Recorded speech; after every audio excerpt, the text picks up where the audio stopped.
is a standard quartz clock. It doesn't work. I'm not going to repair it. I'm simply going to take it apart and show you what's inside. Now, a lot of them are very similar in design and the way it's been put together.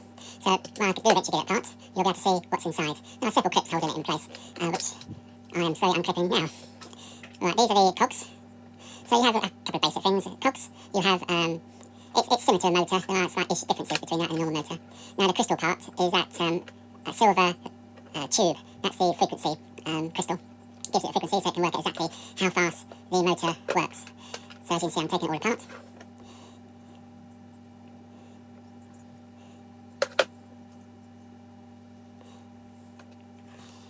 Now, a lot of people, they actually use the oil so that it rubs against the plastic so it rotates easily. I'm not going to do that here. I'm just going to simply show you how to take it apart. And obviously if you reverse it, then that will tell you how to put it back together again. Now, that's why it goes round. It looks like it's going round, or does go round continuously, but really it goes around in a stepped formation. So it gives you the clicking sound as it goes round. As you see, you just simply put it back together. That goes inside.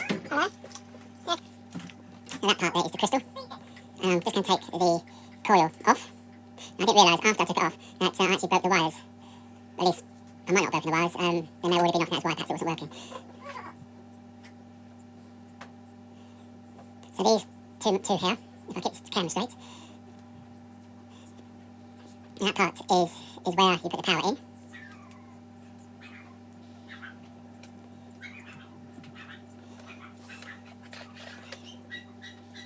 So I'm not killing dogs.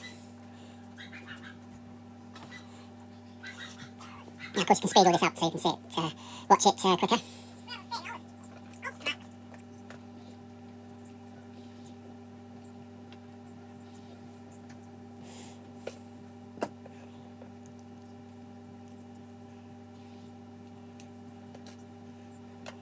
Quite a few bits.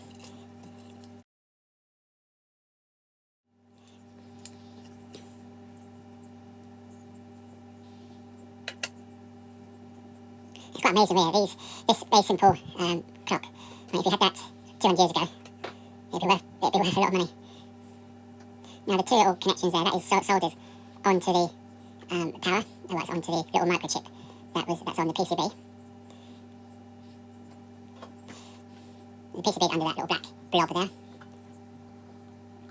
And that's where you connect the coil. These are the power inputs. 1.5 volts. It's a double A battery. And you can remove all that as well. Bad connections is one of the most serious problems in all these kind of clocks. It's meant to be made easy for you to put a new battery in. But of course, by having that kind of system, it basically means that the connections can tend to break down quite easily. I reckon probably 80% of the problems are the connections from the battery to the microprocessor that was on that PCB board. And this is a little ferrite circular. That's the model from Argos. I think I'll give you some more information. There it is. It's made, I think it's made in China a few years ago. And what I'm going to do now is to simply clean the cogs. Now, to be honest, I think there's nothing wrong with the cogs, but at least that's what you could do. So there's all the bits. Some of it obviously you can repair, and some you can't. As I say, probably 80% of it is bad connections, and just a small percentage would be the mechanical side of it that's broken. I mean, it's obviously not made to a high specification. You can pick them up for a few pounds, so there's no point in making it of high quality if that's all it costs. Now these are the hands I'm putting in. Now this particular one does have 3 sections to it. So you've got the minute, and the second, and the hour. And that's it. Thank you for watching. Could you please share, like and subscribe?